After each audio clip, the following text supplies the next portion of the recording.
Antiguamente, pues, una persona, un consumidor o un corredor de bienes raíces, para lograr tener acceso a las comparables, necesitaba algún contacto en un banco. Pues yo decía, debe de haber una manera más fácil que la gente tenga acceso a estos datos. Había una oportunidad con el nacimiento del Internet. La vida me llevó a desarrollar una plataforma, que es lo que se conoce hoy día como comparable online. La realidad es que el mercado de real estate pudiera tener unos cambios por cosas que se están dando en los Estados Unidos.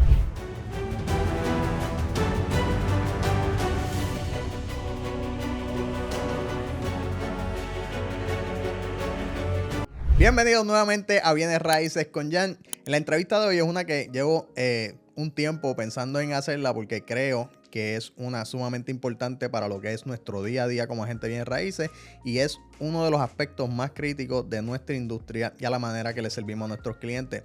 Hoy tenemos con nosotros una persona que yo entiendo que es un baluarte y un referente dentro de la industria porque hay pocas cosas dentro de lo que nosotros hacemos y con lo que tenemos que trabajar en bienes raíces que son realmente críticas e importantes. Y esto es una persona que ha ayudado a traer a la luz mucha información que para nosotros es sumamente necesaria. Así que con nosotros tenemos hoy a Che Juan González, Comparables Online. Che Juan, gracias por Gracias a venir. ti, Jan. Gracias por la oportunidad y por la invitación y por la oportunidad de dirigirme a tus seguidores, que soy uno de ellos. Gracias.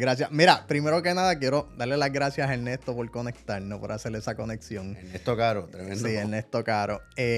Y esto era una conversación que yo quería tener porque este es nuestro día a día como agentes de bienes raíces, que es nuestra audiencia mayor, son en su gran mayoría agentes que buscan cómo mejorar, cómo aprender un poquito más. Y yo creo que si yo soy un agente que empieza hoy, puedo quizás quejarme un poco de cómo consigo los datos, qué tengo disponible para mí, pero es fácil hacer eso cuando no sabemos la historia de cómo llegamos al punto donde estamos hoy, que yo creo que tú nos puedes dar un poquito de perspectiva y yo creo que luego de esto mucha gente va a decir, no, espérate, lo que tenemos es caviar. Entonces, Sí. Cuéntanos un poquito, porque yo sé que tú llevas desde el 91 en la industria, en el sector hipotecario, y ya llevas aproximadamente 15 años con lo que es esta plataforma. Correcto. Mi carrera profesional comenzó en 91 siendo oficial de Data Entry en HF Mortgage.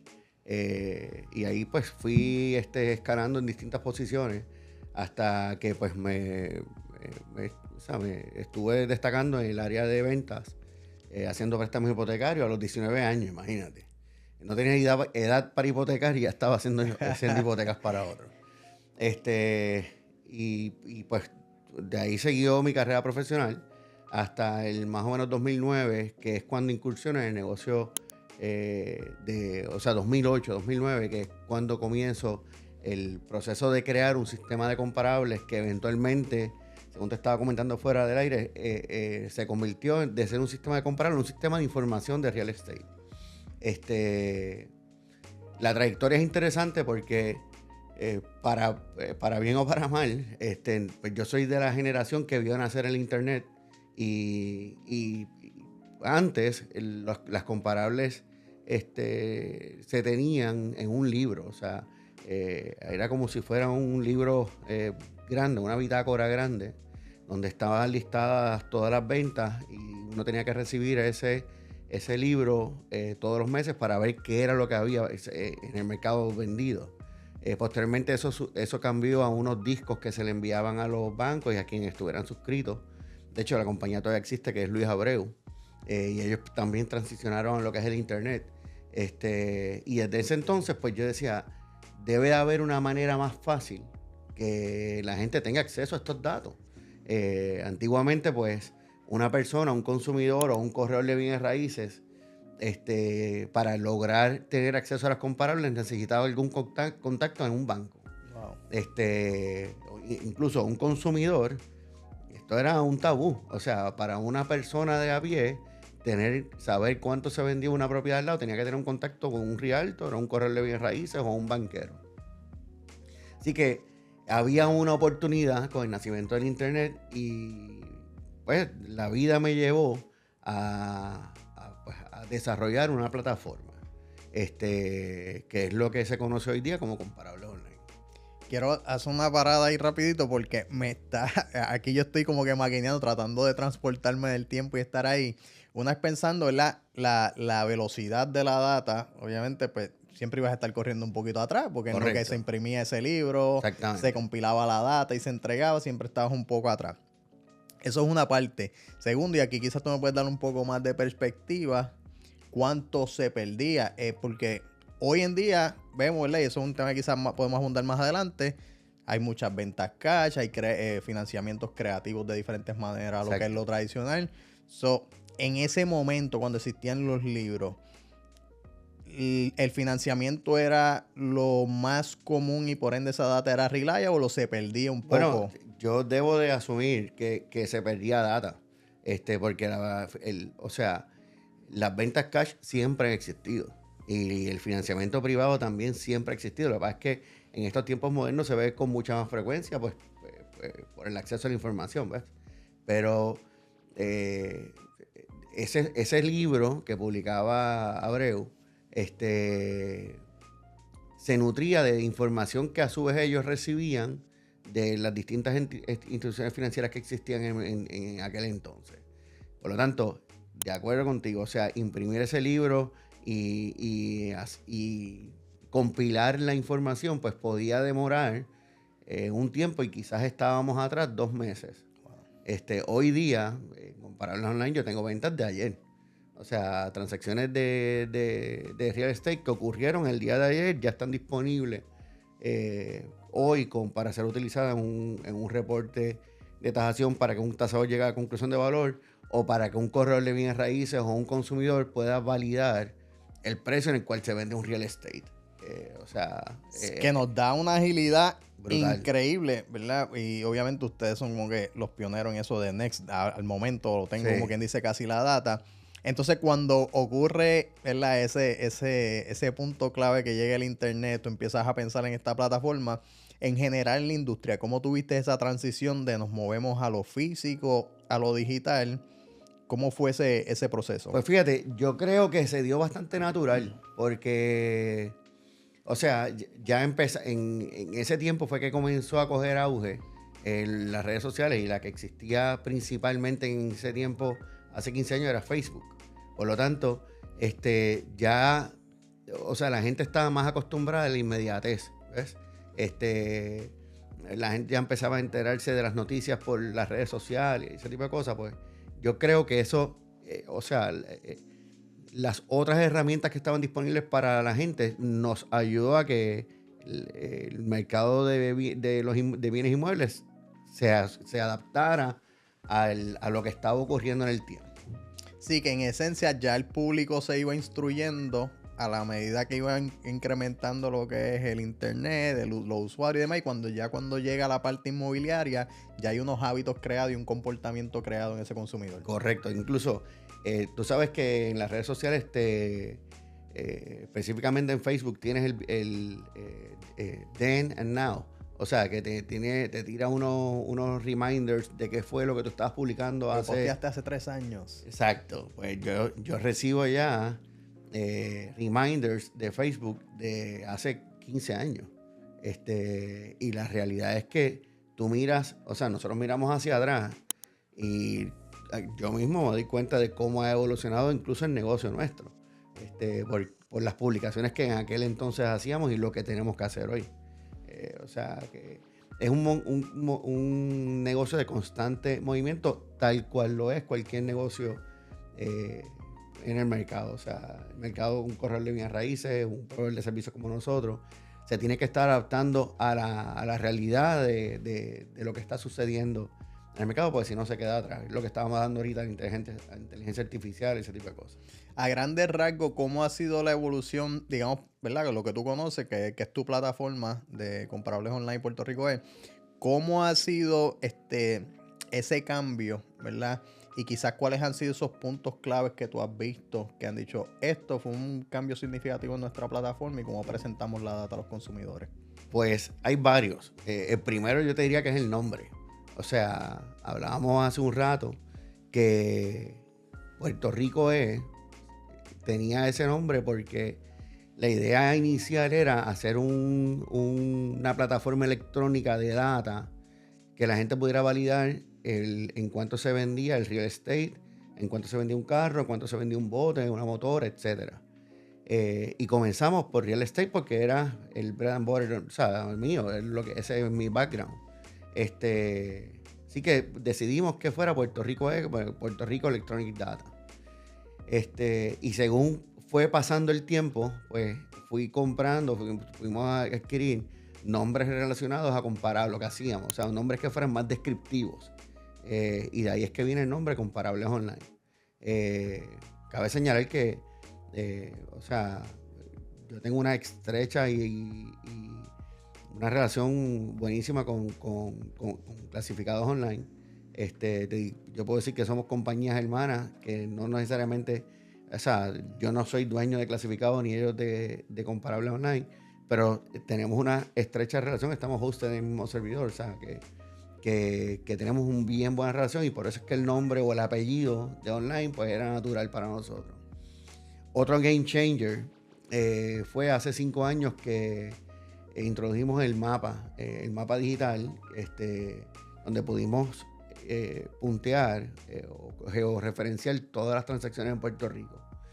Yo digo que eso fue un game changer porque específicamente para transacciones fuera del área metro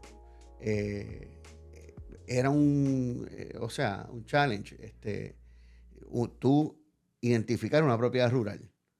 Por ejemplo, tú decías carretera, digamos, 901, kilómetro 8.7 interior. Cuando tú vas a esa dirección física, 8.7 interior, probablemente hay más de 100 propiedades ahí. Y latitud y longitud es una dirección única, las coordenadas, ¿ves? Entonces, cuando pudimos hacer el pinpoint de cada una de las transacciones, pues ahí fue que nosotros vimos el valor de wow, hicimos algo que es de impacto para los usuarios. Así que yo te diría que de esos dos, o sea, de la trayectoria de los últimos 15 años, esos dos factores quizás han sido los más trascendentales en la historia de Comparable Online. Una pregunta aquí ya un poquito más, esto es para mí más que nada, me disculpan. ¿Eso los convierte a ustedes ya, en vez de simplemente una base de datos, un GIS? O simplemente georeferencing prácticamente. Bueno, hacemos ambas. O sea, nosotros hacemos cosas que tengan que ver con GIS, pero la base de datos lo que hicimos fue georreferenciarla, hacer un georeference. Yeah. O sea, antiguamente Puerto Rico o Comparables Online, tú veías un grid view, que es un listado de todas las transacciones. Pero dentro de cada listado, dentro de cada récord, hay un enlace que cuando tú pulsas el enlace te lleva a ver la transacción en el mapa. Entonces ahí es que es interesante porque el mapa te muestra todas las transacciones que han habido en Puerto Rico en los últimos 25 años. Y hay unos filtros que tú puedes escoger qué ver y qué no ver. O sea, tú incluso puedes ver si la propiedad que fue vendida está ubicada en zona inundable. Puedes ver el trend, o sea, cuánto es que es el precio promedio de esa área específica. O sea, es una plataforma bien completa que todo corredor de bienes raíces debería utilizar. Incluso el consumidor, que yo te diría que es nuestro cliente principal. Wow. El consumidor utiliza mucho la plataforma y estoy seguro que amigos han tenido, o sea, yo sé que eso sucede, que tasadores y corredores de bienes raíces reciben o van a visitar a un cliente y el cliente ya los recibe en su casa con las comparables. Y eso es bueno porque eso quiere decir que el mercado, o sea, es un mercado de personas más educadas. Correcto. Que se han dado a la tarea de aprender más y conocer más. Que nos da luz, ¿verdad? A la audiencia de nosotros, a la gente, que la importancia de estar preparado y de conocer la data y tener acceso a la data. Ahora, muchas personas que no conocen quizás de la parte tecnológica y demás, pensarían que pues es una plataforma que los bancos todos los días le envían lo que vendieron y cuán complejo es ese rompecabezas para ustedes poder proveer lo que proveen hoy. nosotros capturamos data de distintos lugares. O sea, imagínate, es como, o sea, tú recibir información de distintos sectores y lo que nosotros creamos fue un motor que conecta todos esos dots. O sea, todos esos puntos los conecta en un solo lugar. Pero eso tiene un proceso, o sea, para poder georreferenciar, pues tú sabes, es un proceso complicado y costoso. Pues, referenciar puntos que vienen de distintas, o sea, puede ser que yo reciba la misma información, digamos, de un banco y reciba el dato, digamos, de que lo valide con el CRIM, con la Junta de Planificación, o con el registro, como sea. Y hay veces que en la misma transacción nos llega con datos distintos. Por ejemplo,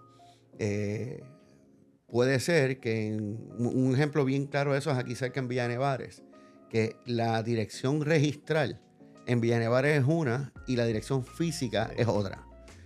Entonces, pues nosotros logramos capturar esos datos y unificarlos en un solo punto, que es que vino a tener una redundancia bien grande el mapa, o sea, la georreferencia. No, yo creo que esto nos lleva también, pues estamos hablando fuera de cámara, que cuán importante es el conocimiento humano, y el know-how.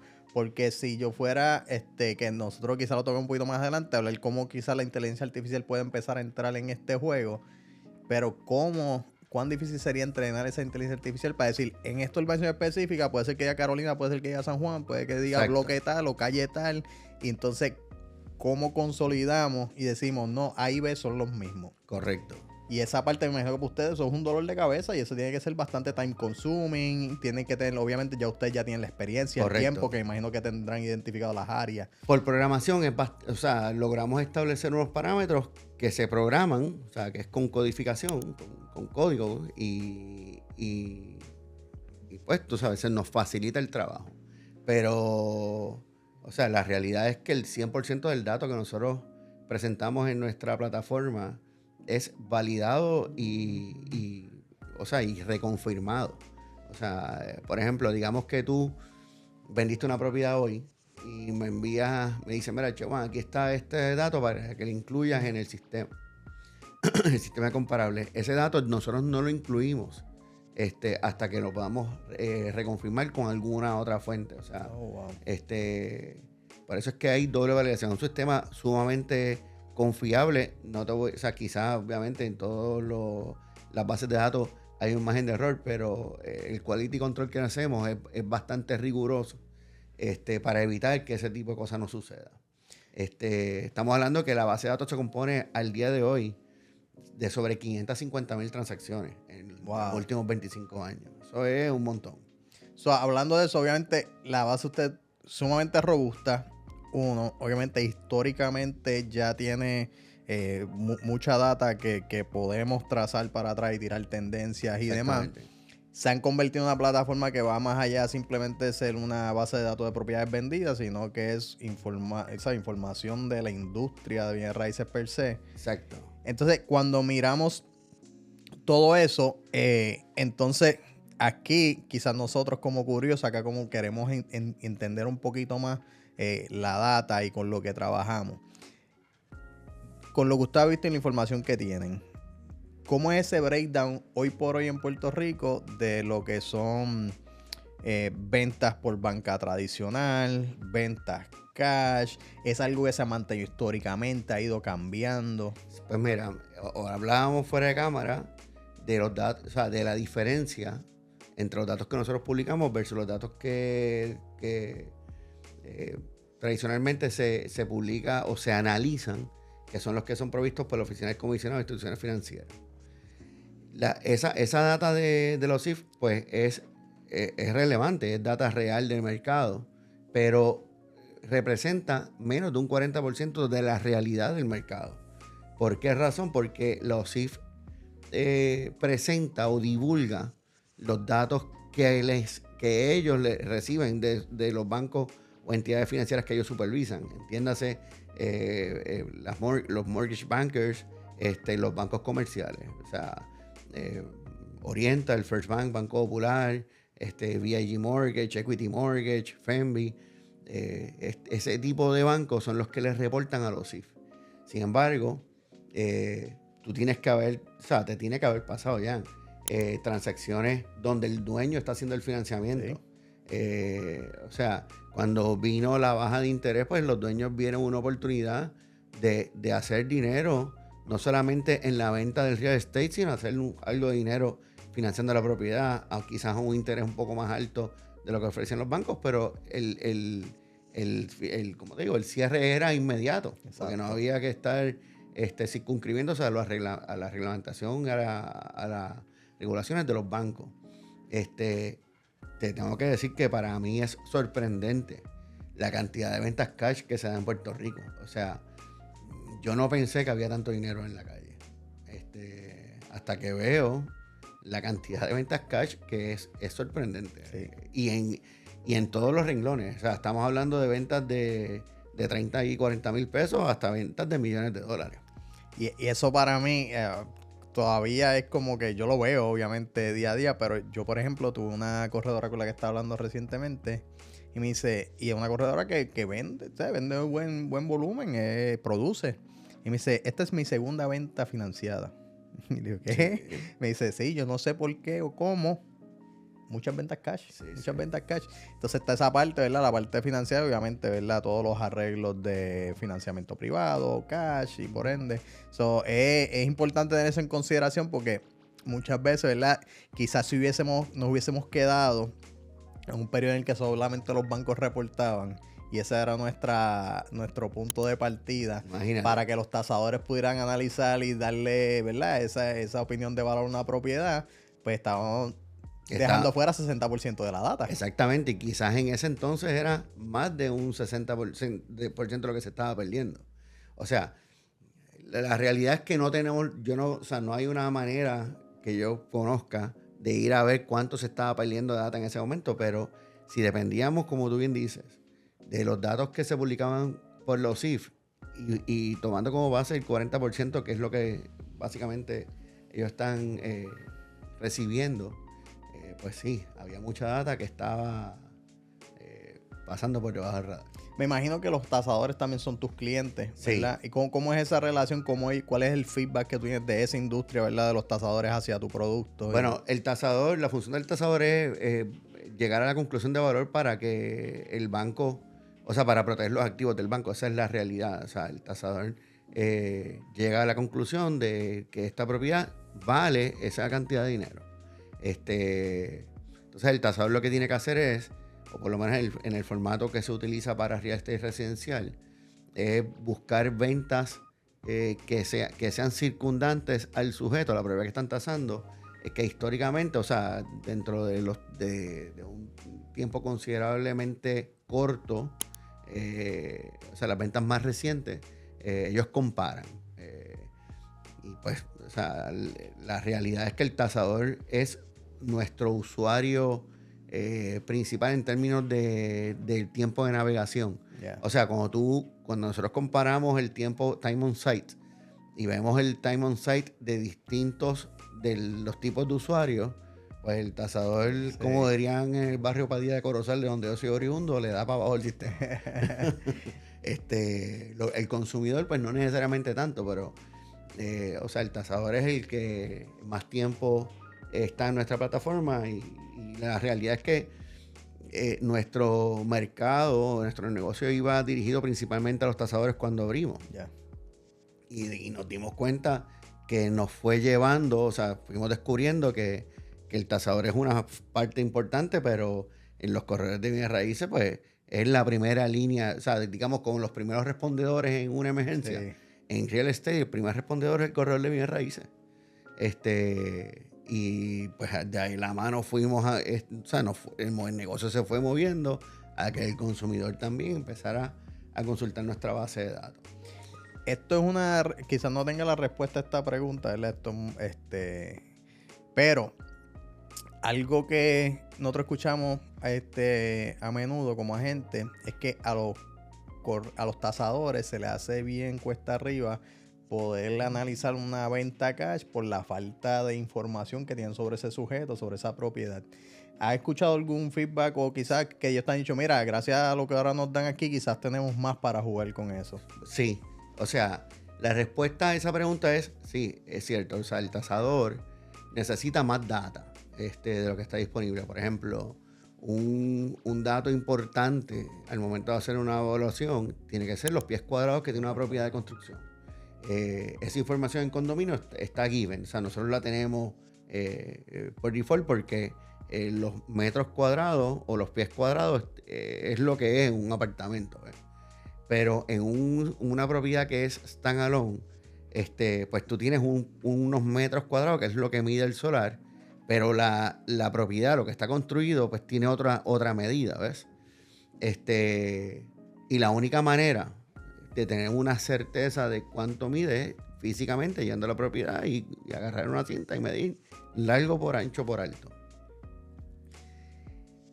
Nuestra función es proveerle al tasador o a nuestros clientes un lead. Decirle, mira, allí ocurrió esta venta. ¿Ves? Obviamente el tasador tiene que hacer el due diligence de ir a validar que en efecto lo que nosotros estamos diciendo que sucedió, en efecto ocurrió.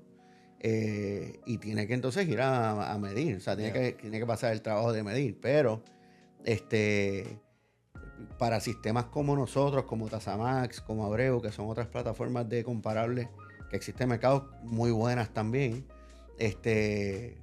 pues ese dato nosotros lo obtenemos si nos es provisto por institución financiera o por un corredor de bienes raíces, o nos proveen una copia de una tasación que nosotros podamos dar fe o validar que el pietaje de esa propiedad es X. Sin embargo, también y utilizando inteligencia artificial y programación, nosotros desarrollamos en el mapa nuestro, tú vas a poder ver el mapa de Puerto Rico y vas a ver las huellas de lo que está construido. O sea, es como si tú estuvieras mirando desde el cielo, una vista aérea, y estás viendo lo que sería el techo de real estate. Pues nosotros le llamamos la huella en el mapa. Y nosotros desarrollamos una fórmula para hacer un cálculo estimado de cuánto es el GLA. Obviamente hay casos donde tenemos la certeza porque tenemos la tasación o no fue provisto a la medida, pero en los casos en los que no tenemos la medida exacta, hacemos bien claro que es una medida estimada. Pero es una estimación bastante precisa.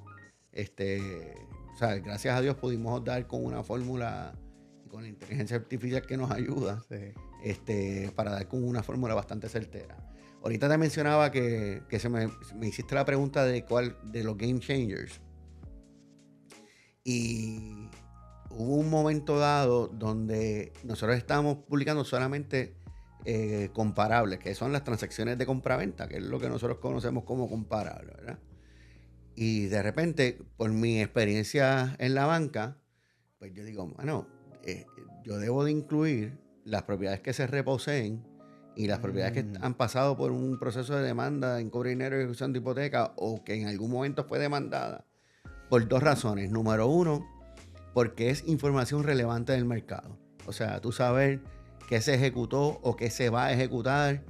Digamos que tú vas a coger un listing en el barrio Padilla de Corozal, de donde yo soy.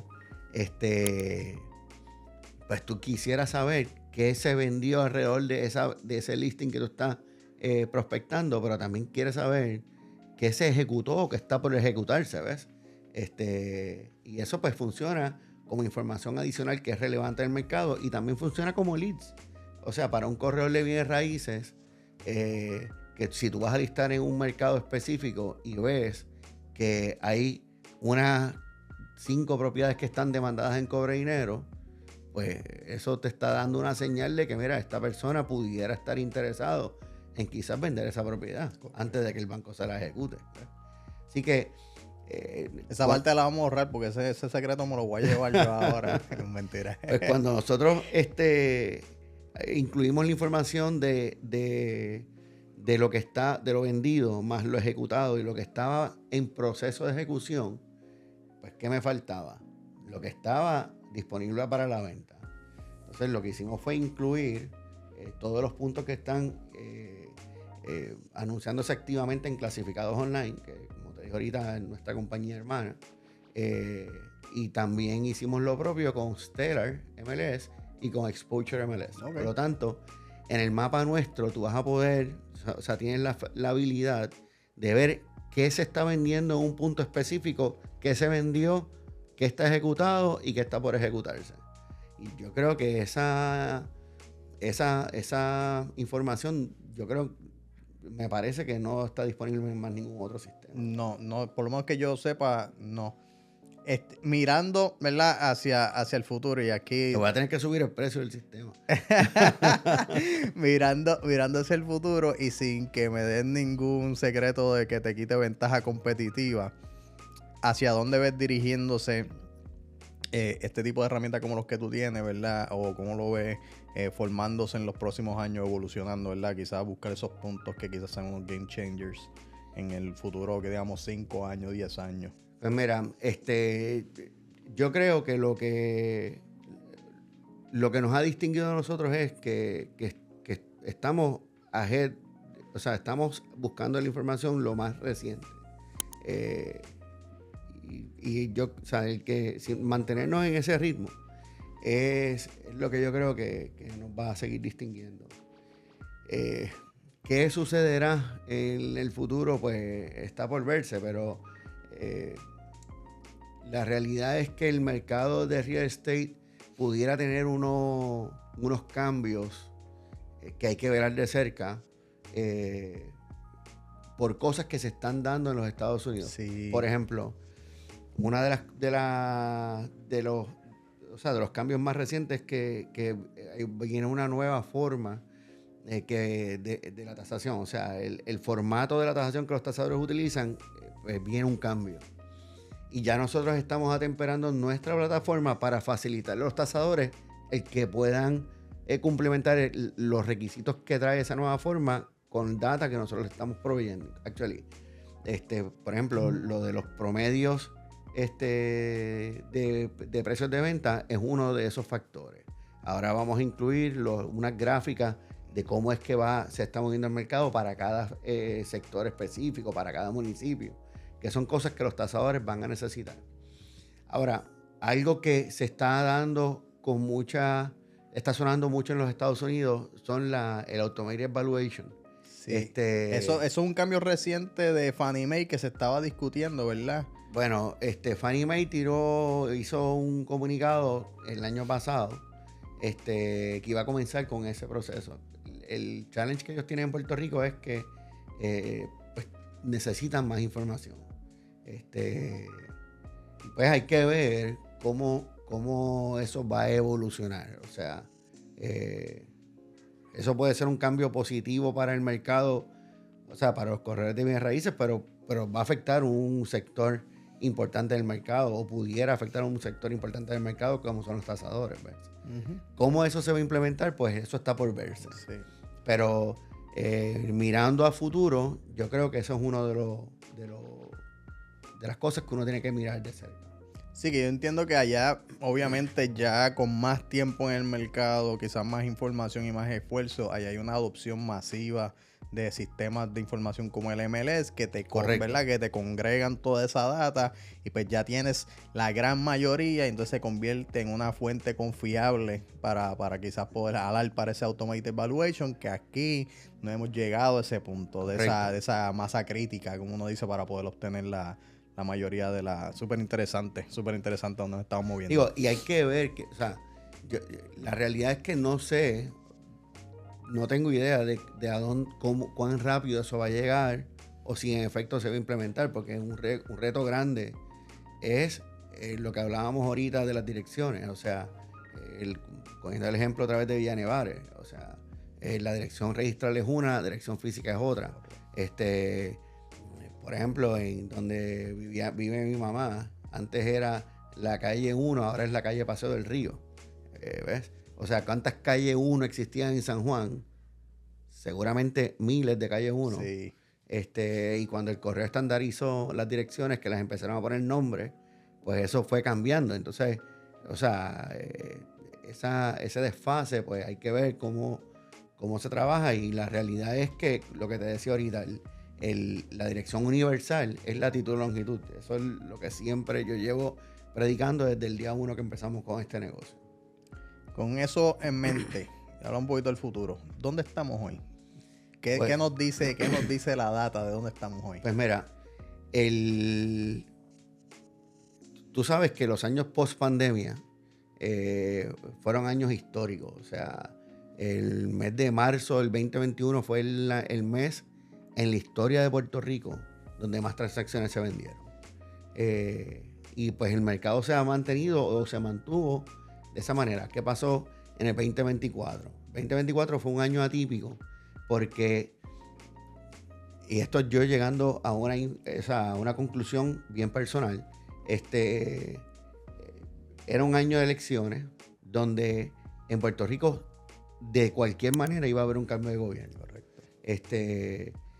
Por lo tanto, eso crea una expectativa al consumidor, la gente como que tiende a aguantarse. Y eso se ve reflejado en la data que nosotros publicamos. Yo creo que en este año vamos a terminar con alrededor de 28,000 transacciones, más o menos, de compra-venta. Pero claramente, o sea, nosotros vemos la tendencia desde el mes de octubre que hay cada mes menos transacciones.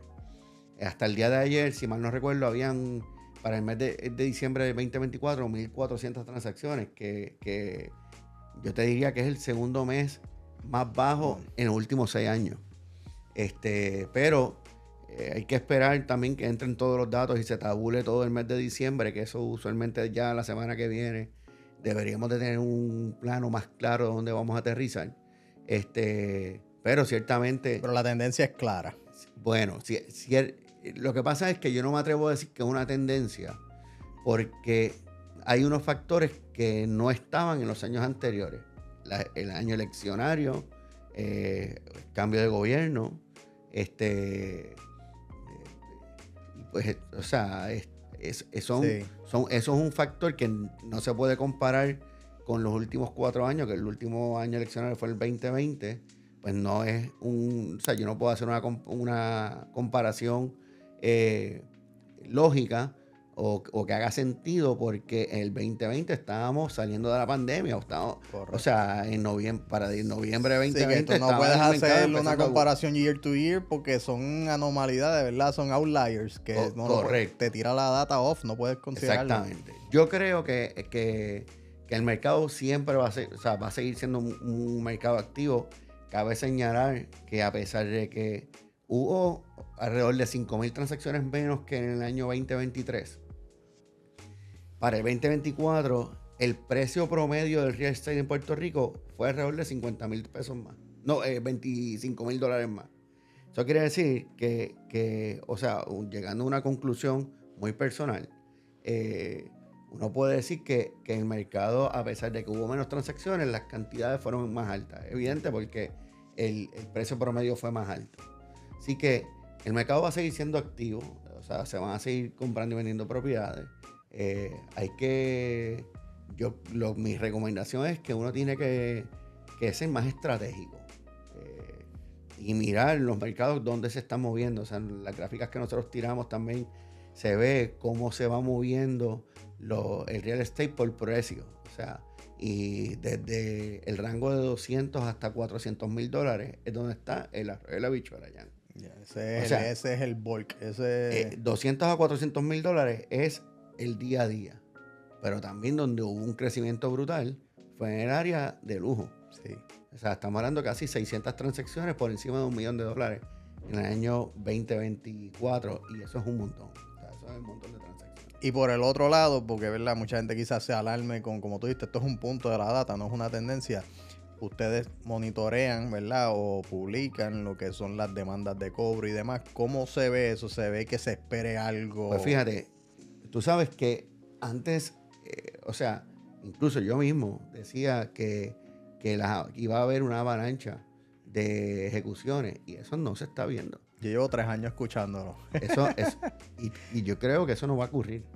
O sea, la delincuencia, nosotros los bancos la miden pues por los casos que se le van atrasando a ellos, o sea, los casos que van cayendo en atraso 30, 60, 90 días, y esa información la tiene los OSIF, y es históricamente baja. O sea, lo que la OSIF está publicando es históricamente bajo en términos de la delincuencia, los pagos morosos en los bancos.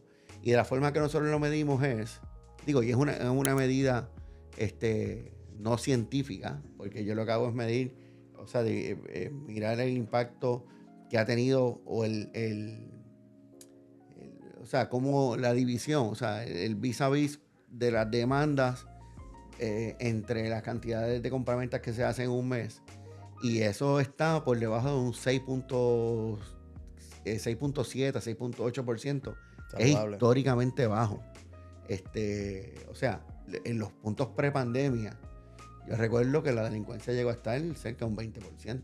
Que ahí hasta cierto punto es bueno entender la historia, porque mucha gente ve que los precios han subido en Puerto Rico, ¿verdad? Como no se había visto en muchos años, y se asustan y dicen, 2016, 2008, 2006, 2008, esto es otra burbuja.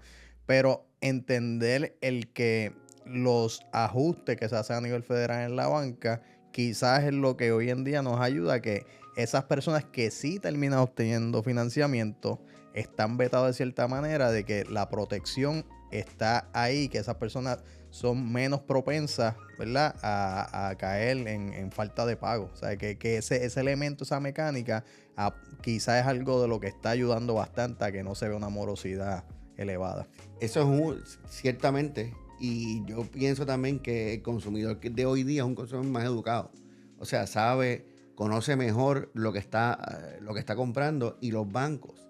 O sea, los parámetros de financiamiento son más estrictos cada vez. Por lo tanto, pues, como los bancos han hecho sus ajustes, la calidad del préstamo que están saliendo es un mejor, o sea, tiene mejor calidad. Por eso es que pues no hay la delincuencia, pues se ve que está más, que es bajita. Imagínate, cuando yo empecé en el 91 a hacer préstamo hipotecario, el máximo de financiamiento de FHA era 93.050. Me acuerdo perfectamente de ese número. Y hoy está por los 600 y pico mil. 600 y pico, sí. Por lo tanto, o sea, los mercados van atemperándose. Y yo recuerdo también que, por ejemplo, haber visto intereses del 10% y no se dejaron de vender propiedades. ¿Ves? Así que yo creo que eso va a seguir ocurriendo. Y es un mercado mucho más saludable, definitivamente. Che, Juan, esto para mí ha sido un manjar, poder hablar de todo esto, ¿verdad? Y no hablarlo, porque hablarlo yo puedo hablarlo con cualquiera, pero hablarlo con alguien que tiene el peritaje, ¿verdad? El conocimiento, está ahí el día a día bregando con esto. La aportación que tú le haces a nuestra industria, para mí está, ¿verdad? Está de más decirlo, que es invaluable. Lo necesitamos porque, ¿verdad? No tenemos esa facilidad que se ve en otros países de obtener toda esta data con el clic de un botón. Exacto. Y es bueno también conocer, ¿verdad? Para poder apreciar de dónde viene todo esto. Así que gracias por eso. ¿Qué mensajes tienes, ¿verdad? O cómo las personas te pueden conseguir? Quizás mensajes tienes para esos consumidores, los corredores, el consumidor del día a día, tasador, en cuanto a la plataforma. O sea, es fácil de conseguirnos, comparablesonline.com, en redes sociales. Nos consiguen también bajo Comparables Online en Facebook, Instagram y X. O sea, el mismo nombre para todas las plataformas. Y estamos disponibles. O sea, yo soy una persona súper dada al servicio. Trato de siempre contestar el teléfono y los correos electrónicos que nos envían. Así que somos bien accesibles, Jan, y agradezco nuevamente la deferencia por la invitación y que nos extiendes, y pues estamos disponibles para que volver a dialogar contigo un ratito aquí para el beneficio de la gente. No, excelente. Y oye, voy a dar fe de eso, Che Juan. Hicimos la conexión a través de un amigo común, de Ernesto Caro, y literalmente no pasaron 2 minutos que ya Che Juan me estaba llamando a mí directamente. Así que gracias por eso. Yo creo que esto va a ser de beneficio para toda la audiencia. Así que sí, definitivamente esperamos tenerte aquí de nuevo y quizás seguir hablando de cosas interesantes. Para todos ustedes, yo espero que se lo hayan disfrutado.